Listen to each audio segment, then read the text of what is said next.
नमस्कार साथियों, बहुत-बहुत स्वागत है आप सभी का एक बार फिर से बिगम टीचर पे। मैं रोहित सर आप सभी के लिए लेकर आया हूँ बहुत बड़ी अपडेट और बहुत बड़ी यानी खुशखबरी। तो जैसा कि आप सभी का एक ही सवाल रहता था कि डीएलएड एग्जाम कब होगी, ये प्रश्न रहता था। लेकिन अब ये प्रश्न का हल मिल गया है कि डीएलएड एग्जाम अब होगी, कब होगी, इसके बारे में पूरी मैं जानकारी आप सभी को बताने वाला हूँ। ठीक है?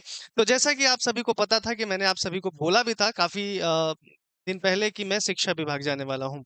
तो शिक्षा विभाग गया, शिक्षा विभाग से मुझे फिर कहाँ जाना पड़ा, बीएसई भी जाना पड़ा। यानी 2 जगह आज एक ही दिन में जाना पड़ा क्योंकि मुझे आज किसी भी हाल में खबर लेनी थी कि एग्ज़ाम कब होगा, होगा या नहीं होगा। साथ ही साथ इसके बारे में भी और जानकारी निकल के आई कि क्या डीएलएड बंद हो जाएगा ये कोर्स?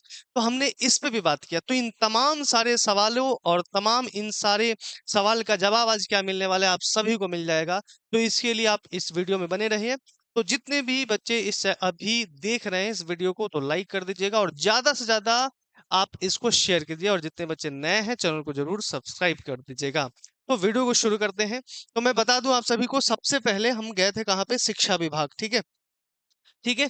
आज ही एक स्टूडेंट से मॉर्निंग में बात भी हुआ था कि सर कब जा रहे हैं, कब जा रहे हैं। तो मैंने आज शिक्षा विभाग गया क्योंकि बारिश भी हो रही थी, शिक्षा विभाग गए वहां पे। तो हमें वहां जानकारी क्या मिली, हमें पहले देखिए शिक्षा विभाग अगर आप भी जा सकते हैं, ठीक है, बहुत आसान प्रोसेस है कि आप एक डॉक्यूमेंट्स लगेगा, आपका आधार कार्ड चाहे कुछ भी, वो प्रोसेस है, आप शिक्षा विभाग जाके पता कर सकते हैं। लेकिन शिक्षा विभाग में जाने के बाद आपको प्राथमिक विभाग होगा और माध्यमिक विभाग होगा, 2 विभाग होगा। तो डीएलएड प्राथमिक विभाग में आता है। आप अंदर जाएँगे, बहुत बड़ा है, आप भूल-भुलैया में फँसे रहेंगे, तो आप प्राथमिक विभाग में जाने के बाद वहाँ से डिटेल लेंगे।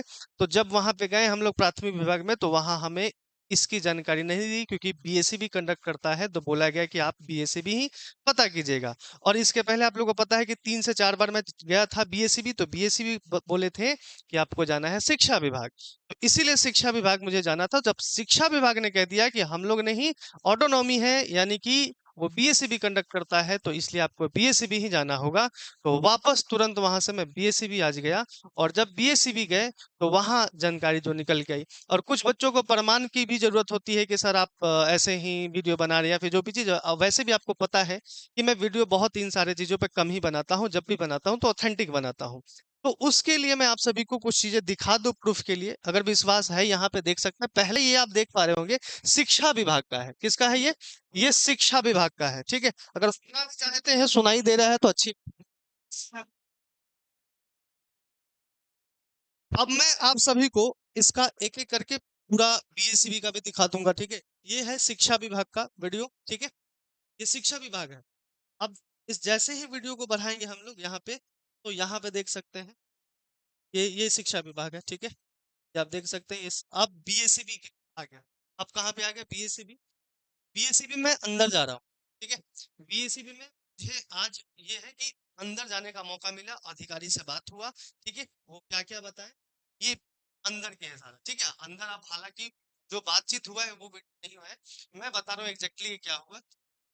अब इन सारे चीजों को हटा देते हैं और सीधे हम लोग, तो मुद्दा ये था हमारा, प्यारे साथियों, जो बातचीत हुआ एग्जाम को लेकर। तो देखिए एग्जाम को लेकर वही चीज है कि जो एग्जाम कंडक्ट किया जाना था, ऑनलाइन एग्जाम आपका होता है। तो ये किसी जो दूसरे हमारे, जैसे बेल्ट्रॉन हो गया, ठीक है, टीसीएस हो गया, तो ये सारी चीजें ऑनलाइन एग्जाम सीबीटी मोड में एग्जाम कंडक्ट करती हैं। तो इन्हीं चीजों को देर हो रही थी, यानी इनको सौंपा गया था, लेकिन कुछ कारण से मान्यता रद्द हो गई, जिसके कारण से, ठीक है, ये आपका एग्जाम डिले हो रहा था। और बहुत सारे एग्जाम भी कंडक्ट हो रहे हैं ऑनलाइन अभी हाल में, तो एक इसका भी हम कह सकते हैं कि इसका भी असर पड़ सकता है। तो जब मेरा सवाल था कि सर तो फिर कब होगा, एक तो कम से कम बता दीजिए डेट की आपका, बच्चों को हम बता पाए, बच्चे ताकि इसके लिए थोड़ा सा उनके जो मानसिक स्थिति है वो ठीक ठाक रहे, तैयारी करते रहे। तो उन्होंने बोला कि इस, ठीक है, यानी कि आज तारीख कितना है हमारा, आज तारीख है 13 तारीख, तो 20 से 25 दिन के बाद आपका एग्जाम हो जाएगा। यानी कुल मिलाकर एग्जाम जो होगा यह अगस्त के अंतिम तिथि जो है उस समय जारी की जाएगी। तो आपका एग्जाम, अब निश्चिंत रहिए, जितने भी बच्चे अभी देख रहे हैं वीडियो को, अब पढ़ाई स्टार्ट कर दीजिए आप सभी अपना। ठीक है? पढ़ाई अपना स्टार्ट कर दीजिए, 20 से 25 दिन में आपका एग्जाम शुरू हो जाएगा। ठीक है? मैंने ये भी पूछने की कोशिश किया, ठीक है, कि तो एग्ज़ाम कौन कंडक्ट कर रहा है? तो उन्होंने बोला कि नहीं ये जानने की मतलब ज़रूरी नहीं है और वाक़ई में ये जानने की मुझे क्या ज़रूरत है कि कौन कंडक्ट कर रहा है। लेकिन मैं सोच रहा था पूछ ही लूँ।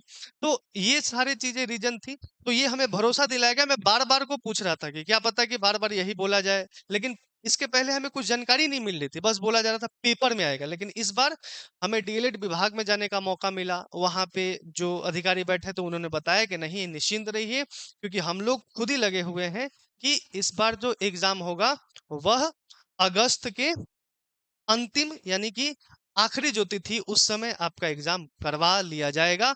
अब ये हमें बोला गया है, ठीक है? तो हो सकता है कि अगस्त की आखिरी तिथि में आपका क्या आ जाए एडमिट कार्ड आ जाए, सितंबर तक एग्जाम हो जाए, ठीक है? लेकिन वो पूरे इस बात पे जोर दिए थे कि आपका अगस्त के अंतिम तिथि में एग्जाम हो जाएगा, ठीक है? तो आप सभी के लिए ये गुड न्यूज़ था। यानी आप सभी अब तैयारी करने लगिए यानी शुरू कर दीजिए जितने बच्चे क्योंकि मुझे ये भी बताना है इस वीडियो में कि इस नोटिफिकेशन के माध्यम से आपको सिर्फ पढ़ाई पे भी ध्यान देना है इसके साथ साथ कि पढ़ाई पे ध्यान बहुत सारे बच्चे छोड़ दिए थे ठीक है पढ़ना कि अब होगा कि नहीं होगा नहीं क्योंकि ये भी बात बोला गया कि जब फॉर्म फिल हुआ है डमी एडमिट कार्ड आया है तो एग्जाम क्यों नहीं होगा एग्जाम जरूर होगा प्यारे बच्चों तो अगस्त में मैं बता देता हूँ ठीक है अगस्त के लास्ट में अगर ध्यान से देखा जाए तो आपका एडमिट कार्ड आ जाएगा ठीक है एडमिट कार्ड आ जाएगा क्योंकि जिस एजेंसी से एग्जाम कंडक्ट करना है उनसे बातचीत हो गई है फाइनल हो गया ये बात हमें बोला गया है कि जिस एजेंसी से एग्जाम कंडक्ट करना है सीबीटी यानी उनसे अब फाइनल हो गया है अब बहुत जल्दी विज्ञापन आने वाला है ठीक है ये भी बात बोली गई है कि विज्ञापन आएगा आपके पेपर में ठीक और आपका एग्जाम अब हो जाएगा और इस ये जो विज्ञापन है इसी मंथ में आपका आ जाएगा ठीक है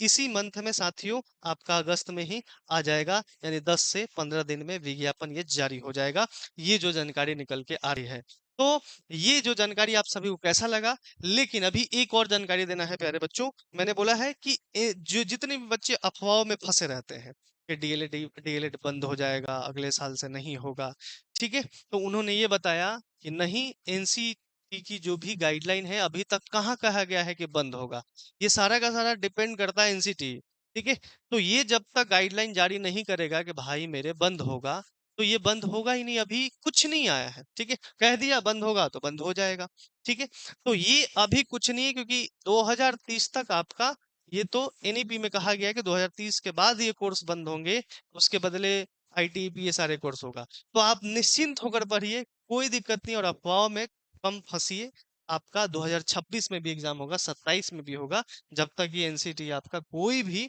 ऑथेंटिक न्यूज नहीं आता तब तक विश्वास मत कीजिएगा ठीक है तो प्यारे साथियों आप सभी के लिए ये न्यूज मुझे साझा करते हुए मुझे भी अच्छा लग रहा है कि फाइनली जितने दौर हम लोगों ने लगाए हैं जितने समय से तो वो दौर का परिणाम ये निकला कि कुछ टेक्निकल चीजें प्रॉब्लम था ठीक है यानी वही एजेंसी जितनी थी सारे व्यस्त थी जिनको सौंपा गया था कुछ का मान्यता रद्द हो गया कुछ कारण फाइनली अब ये चीजें निकल के आई है तो लगातार प्रयास अगर आज भी अगर मैं बीएससी भी नहीं जाता तो हो सकता है फंस जाता तो बीएससी पे जाने से ये फायदा मिला कि आज थोड़ा सा और ज्यादा मतलब अंदर जाने का मौका मिला और ज्यादा जानकारी हमें मिली ठीक है तो आज के लिए इतना काफी है और आई होप कि आप सभी इतना प्यार बनाए रखें ठीक है और मिलते हैं अनदर अपडेट में थैंक यू सो मच आप सभी का bye bye take care all the very best